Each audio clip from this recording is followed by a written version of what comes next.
27장 27절로 31절 말씀이 됩니다. 신약 성경 페이지가 50면 정도가 됩니다. 마태복음 27장 27절로 31절 말씀을 교독을 합니다. 이에 총독의 군병들이 예수를 데리고 관정 안으로 들어가서 온 군대를 그에게로 모으고 그의 옷을 벗기고 홍포를 입히며 가시관을 엮여 그 머리에 쓰이고 갈대를 그 오른손에 들리고 그 앞에서 무릎을 꿇고 희롱하여 이르되 유대인의 왕이여 평안할지어다 하며 그에게 침 뱉고 갈대를 빼앗아 그의 머리를 치더라. 함께합니다.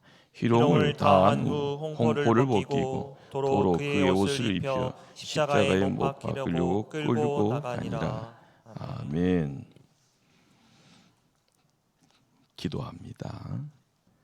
거룩하신 하나님, 사순절의 절기에 우리를 세워주시니 감사를 드립니다.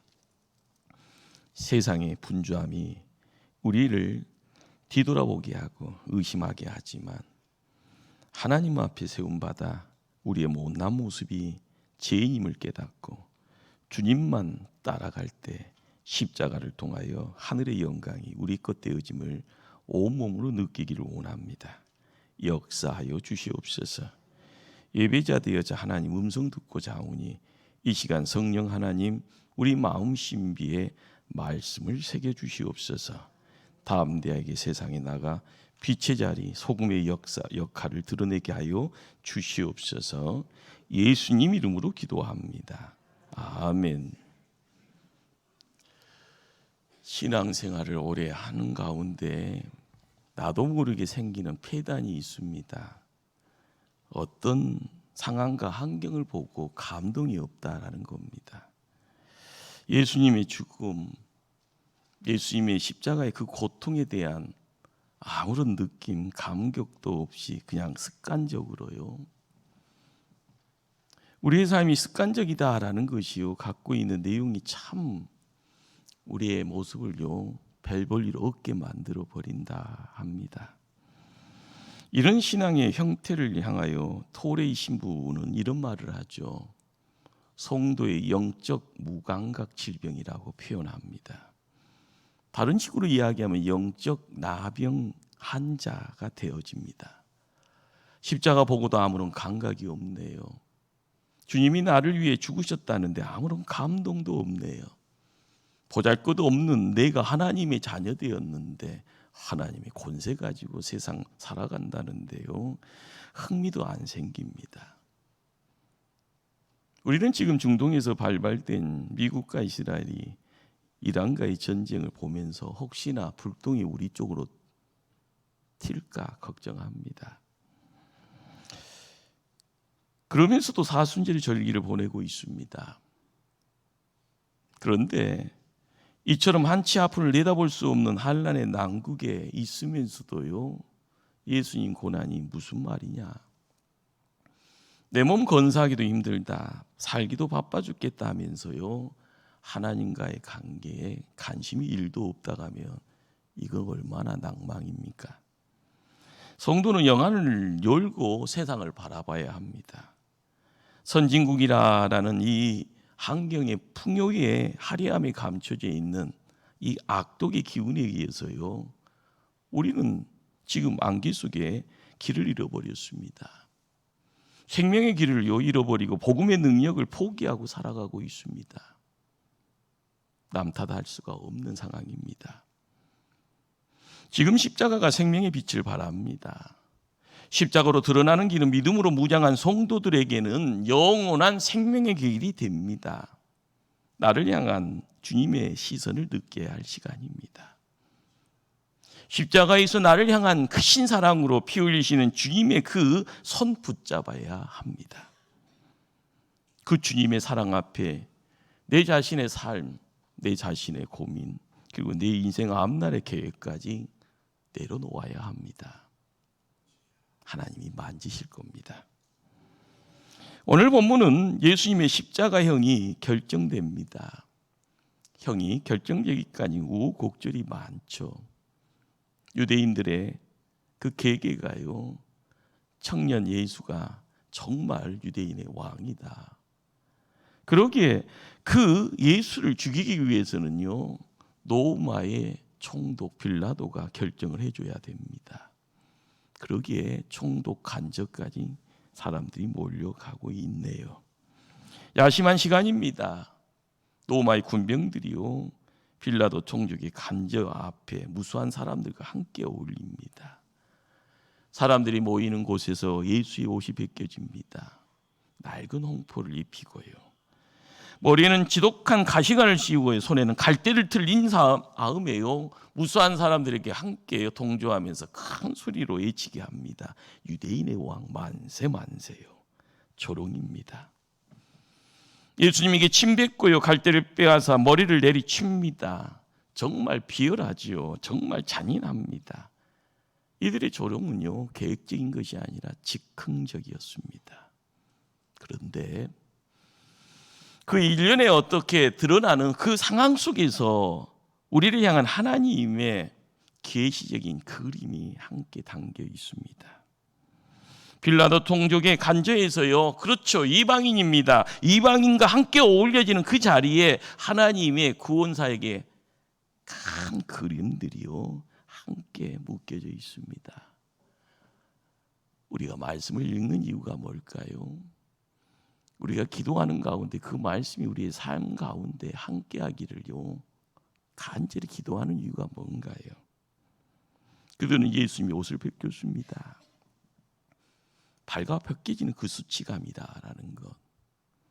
우리는 예수님과 함께, 하나님과 함께했던 창세 때 에덴 동산의 아담과 이브는요, 전혀 부끄러움이 없었습니다. 그러나 선악과를 따먹은 죄로 더불어서 그들에게는 수치감이 우리에게는 당연한 겁니다.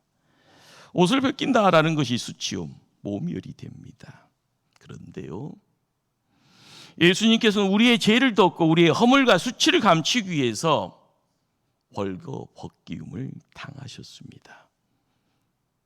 주님께서 내가 당할 수치와 창피를 덮기 위해서 당신의 부끄러움은 개의치 않네요. 당신의 옷이 벗겨짐으로 장차 우리가 입게 될 영광의 흰 옷을 준비하십니다.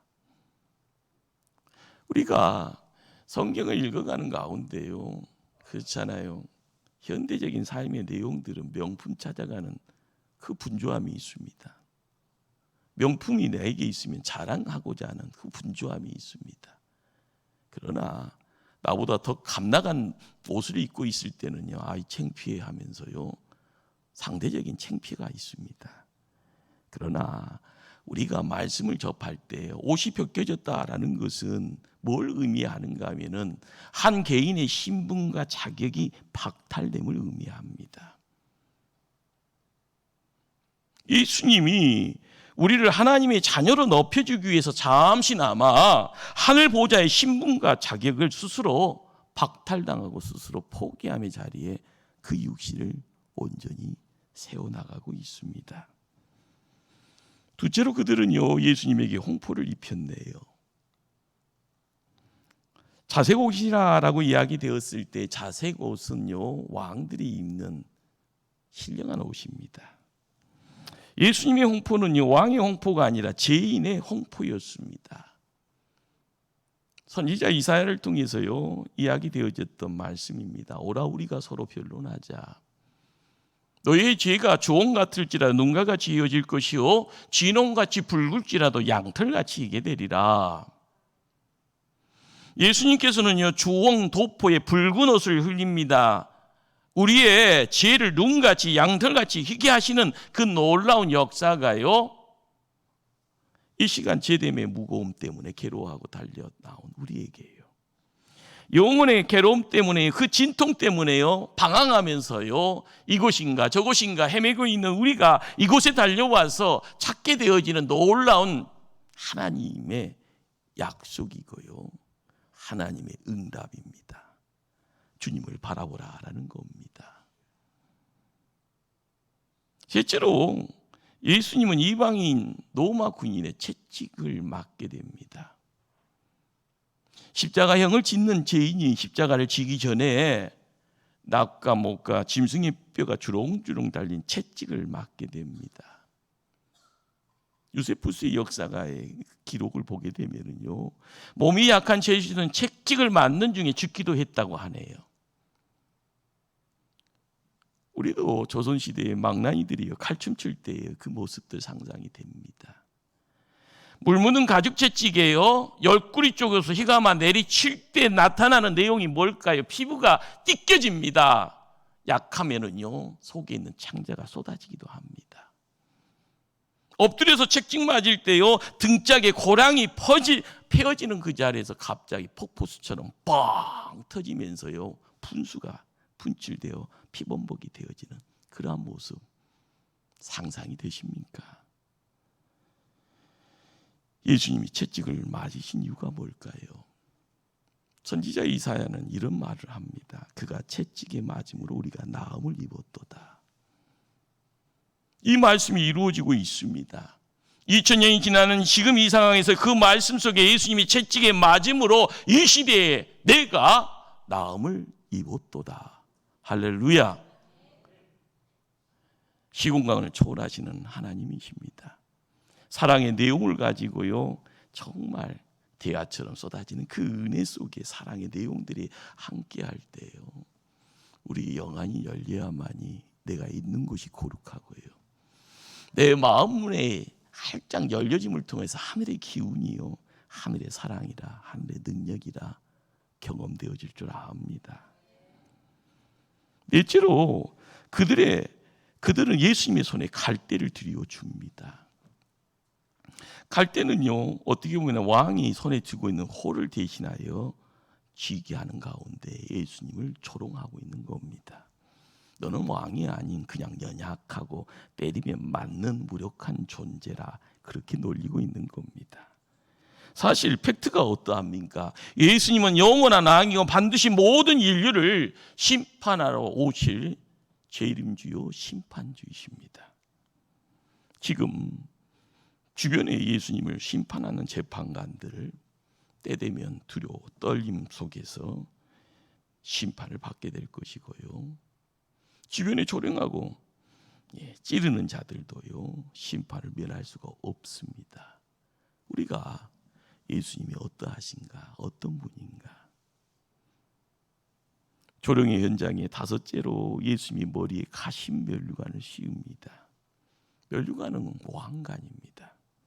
승리자가 쓰는 그런 어떤 대용품이 되어지고요, 그런 황금 대신에요, 가시로 관을 만들어 씌웁니다. 그리고 크게 외칩니다. 유대인의 왕이여 평안할지어다. 행위와 말의 내용이요, 차이가 있는, 그래서 조롱이 되어집니다. 예수님의 얼굴에 침을 뱉습니다. 갈대를 빼앗아여 머리를 내리칩니다. 우리는 막막함을 통해서 왜 이런 일들이, 왜 이런 가정을 우리에게 낱낱이 이야기를 할까? 이런 조롱의 모습 가운데 우리는 예수님이 쓰신 가시관에 우리의 관심을 집중해 봅니다. 그러잖아요.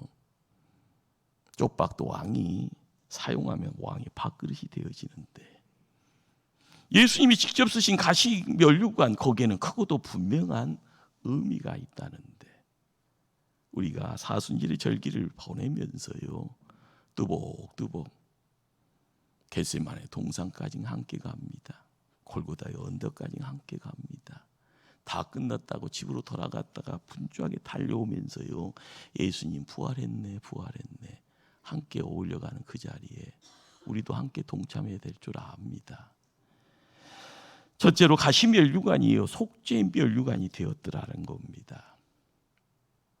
세상의 왕들은 머리에 금 면류관 쓰죠. 그래서 자랑합니다. 부귀와 영화와 존귀를요. 백성들에게는 저주와 고통의 아픔을 지우고 갑니다.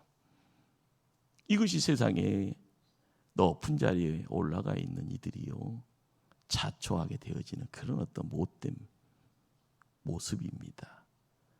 그러나 사랑의 왕이신 예수님은 친히 저주의 간을 쓰시고요, 고통과 아픔을 담당합니다. 그리고 뒤따르는 성도에게는 생명을, 구원을, 평화를 주십니다. 할렐루야. 성경은 이야기합니다. 우리 예수님이 어떤 분인가? 그는 실로 우리의 질고를 지고 우리의 슬픔을 담당하였거늘 우리는 생각하기를 그는 징벌을 받아 하나님께 맞으며 고난을 당한다 하였노라. 그가 찔림은 우리의 허물 때문이요 그가 상함은 우리의 죄악 때문이라. 그가 징계를 받음으로 우리는 평화를 누리고 그가 채찍에 맞음으로 우리는 나음을 받았도다. 우리는 다 양같이 그릇 행하여 각기 제 길로 갔거늘 여호와께서는 우리 모두의 죄악을 그에게 담당시키셨도다. 예수님의 초라한 모습이 아닙니다. 예수님이 고통의 자리에 우리는 등 돌려서도 안 됩니다. 거기에는요 모난 모습이 아니라 우리의 사랑의 모습이 함께 감춰져 있습니다. 주님의 머리에 박힌 이 가시가 언제부터 무엇 때문에 생긴 줄 아시죠? 이 가시는요 아담의 범죄로 말미암아 에덴의 땅, 그렇습니다. 정말 기쁨의 땅, 그 땅의 저주의 표징으로 생겨난 겁니다. 창세기 3장 17절 18절 말씀입니다. 땅은 너로 말미암아 저주를 받고 나는 내 평생에 수고하여야 그 소산을 먹으리라. 땅이 내게 가시덤불과 엉겅퀴를 낼 것이라. 타락의 결과로 생긴 가시는요 이 시대의 인간의 영혼을 짓밟고 있습니다. 여기 가시면류관은요 저주의 면류관을 의미하네요. 그런데 예수님이 그 저주의 면류관을 쓰십니다. 그런데 놀랍게 예수님이 쓰심으로써 그 면류관이 우리에게는 속죄의 면류관, 구속의 면류관, 용서의 면류관이 되더라라는 겁니다. 예수님 당신은 아픈 면류관 쓰셨잖아요. 그런데 우리에게는요 속죄의 면류관으로 바꿔져 갑니다. 당신은 저주의 면류관을 쓰셨잖아요. 그러나 우리에게는요 용서의 면류관이 되어져 함께합니다. 그러기에 모난 모습이 아니라 의인이다 이야기를 합니다. 당신은 고통의 면류관을 쓰셨지만은요 우리에게는요 사랑의 면류관으로 함께 어울려 갑니다. 모났지만요 부족하지만 가득가득 채워집니다. 내 안에 차고 넘쳐지는, 내 잔이 넘쳐지는 가운데 하나님의 사랑을 통하여서요 세상에서 야 나의 가정바라 믿음의 가문 되었다라고 이야기하며요 세상 사람들에게 하나님 믿는 것이 이런 것이고 예수님 제자 되어 뒤따르는 것이 이런 것이다 라고 이야기하는 아름다운 모습이 거기에 있습니다. 둘째로 가시면류관이 치료하는 면류관이 되었습니다. 가시라라는 것이요 크고 작고 굵고 가는 가시로 만들어져 예수님의 머리를 사정없이 찔러갑니다. 군인들이 막대기로 면류관을 치면은요 가시든 더 깊게 들어가잖아요. 피가요 예수님 몸 밖으로요 흘러나가는 그 자리. 주님을 찌르는 이 가시가 우리를 치료하는 가시가 될 줄이야. 우리는 크고 작은 상처, 굵고 가는 상처를 품고 나아갑니다. 이 세상에 우리를 찌르는 가시들이 얼마나 많이 있습니까? 가정에서도요, 직장에서도요. 무심코 만나는 사람들마다 가시 가지고요, 내 상처 받아라 하면서요 찔러갑니다. 잊을 수 없는 과거의 경험과 지울 수 없는 내면의 씨뿌리들이 상처가 되어서 매일매일 요동치게 합니다. 용서받지 못했다는 죄의식 때문에요 매일매일 신음하고요 나를 찔러나가는 가시가 되어지고요 누군가가 툭 건들면 사랑의 상처, 배신의 상처, 그래서 말 한마디, 눈빛 하나가요 내재가 되어져요 서로 간에요 문제를 악화시켜 나갑니다.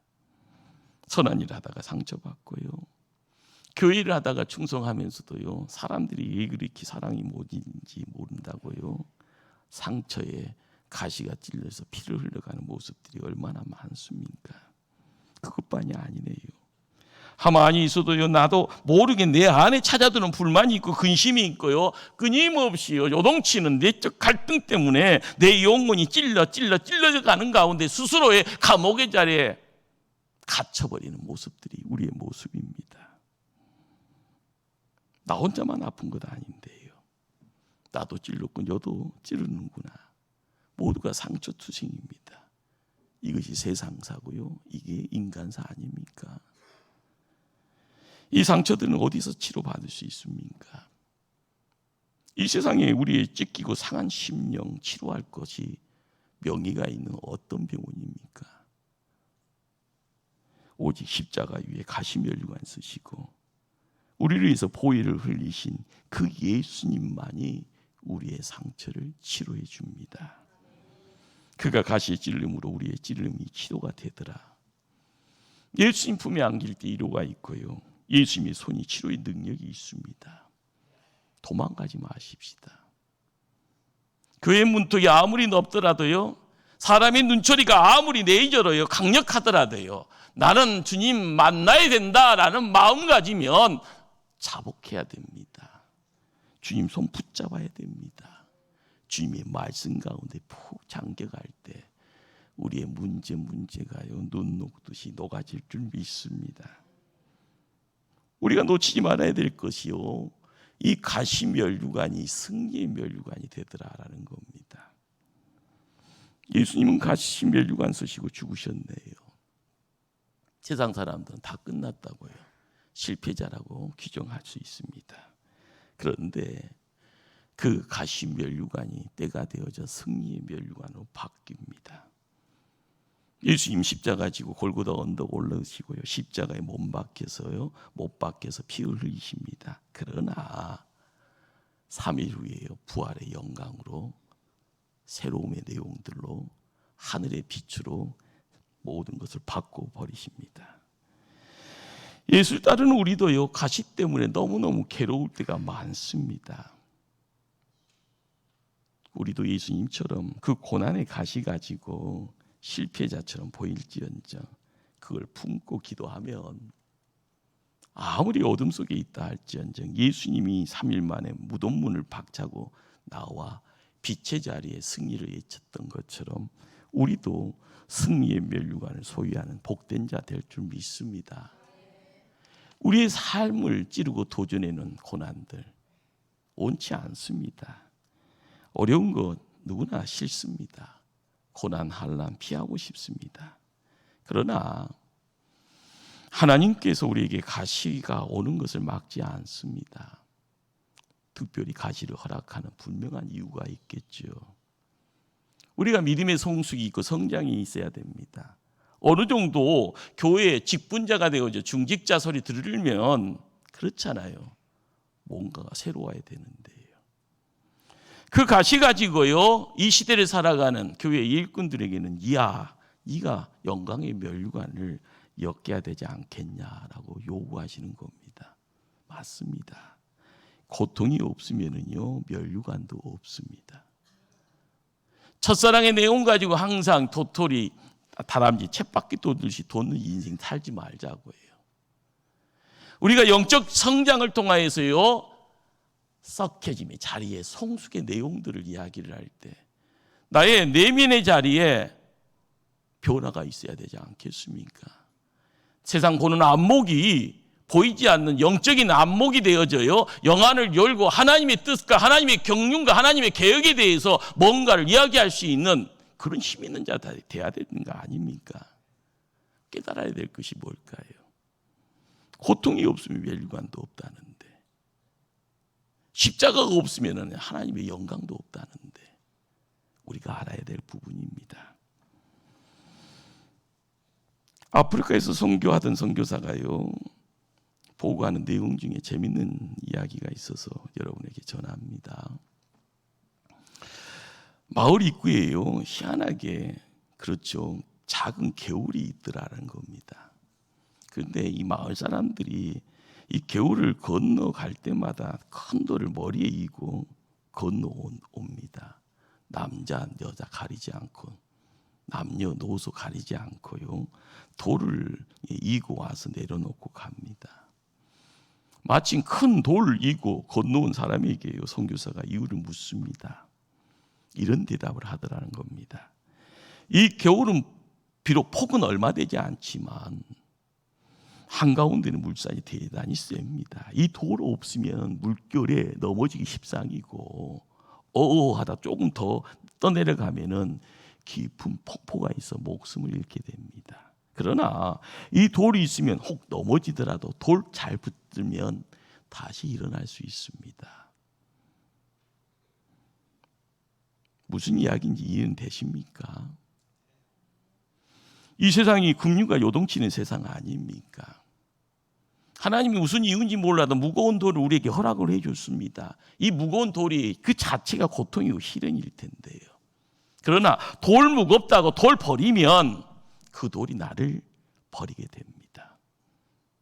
십자가의 고통이 아프다고요. 내 목에 십자가가 무겁다고 십자가 버리면은요, 그 십자가가 나를 버립니다. 오늘 우리는 가시 멸류관을 승리의 멸류관으로 바꾸시는 주님을 바라봅니다. 가시가 괴롭고요, 고통스럽다 생각되어지는데요. 우리가 주님 바라보면 그 가시가 승리의 멸관으로 함께 엮어져 나갈 때 우리는 찬송하는 입술 될 줄 압니다. 예수님의 머리에 쓰여진 그 가시 멸관은요, 이런 그 자체로요 가시입니다. 그러나 시간이 지나서요 가치의 아픔은 사라지면 그 자체가 멸류관입니다. 일본의 뇌성마비 시인 미주노 켄조라는 분이 있습니다. 이분은요 정말 속된 말로 이야기하면 불행자죠. 뭐 이런 사람이 다 있나.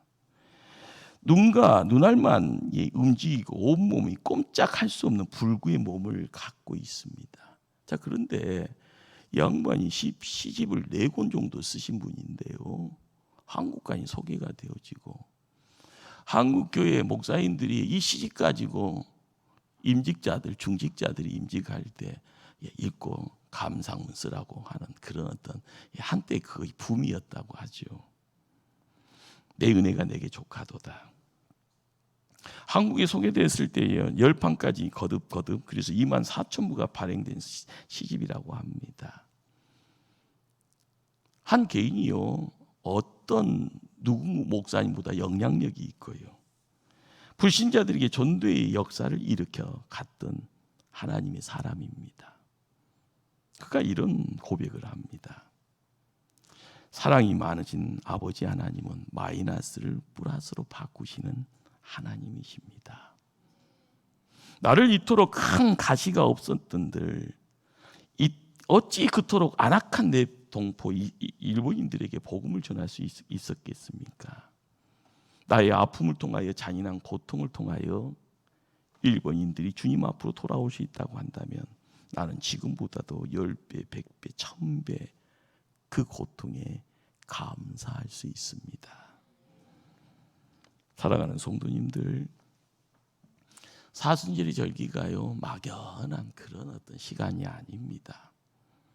사순절의 절기를 통하여서 나의 모남이요 사라질 때 하나님의 생기가 가득가득 채우고요, 하나님의 사랑이 가득가득 채워질 때 나는 거룩됨의 내용들로 하나님 앞에 세움받을 줄 믿습니다. 갈보리 언덕에 세워질 그 십자가 바라보고 우리는 노래할 그런 하나님의 사람들입니다. 우리의 가슴 속에 있는 고통과 아픔의 흔적들 숨기는 것이 능사가 아닙니다. 그냥 주님 앞에 다 내어놓을 수 있기를 바랍니다. 내게 찾아온 십자가요 버리지 마시고요, 다시 주워 챙겨서 먼지 털고 가슴에 품든지 어깨에 이든지요 나갑시다. 지금은 힘들어 할 수 있어도요 시간 지나면 영광의 멸류관 되어져 우리와 함께 할 줄 믿습니다.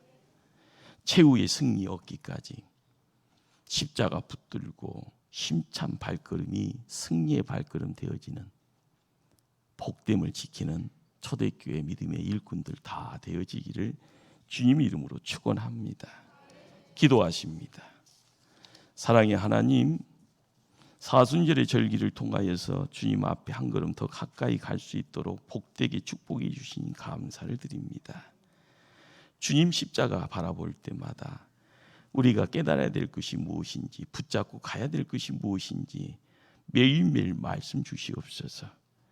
하늘의 이 능력자가 이 땅에 거룩을 지켜나가며 하나님의 생명과 구원을 통하여 가정을 새롭게 경작할 때 믿음의 가문 되어져 하나님만 드러내게 하여 주시옵소서.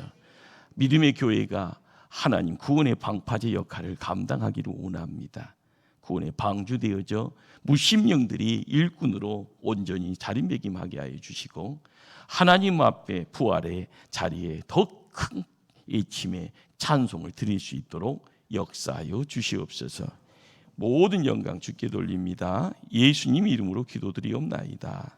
아멘. 찬송.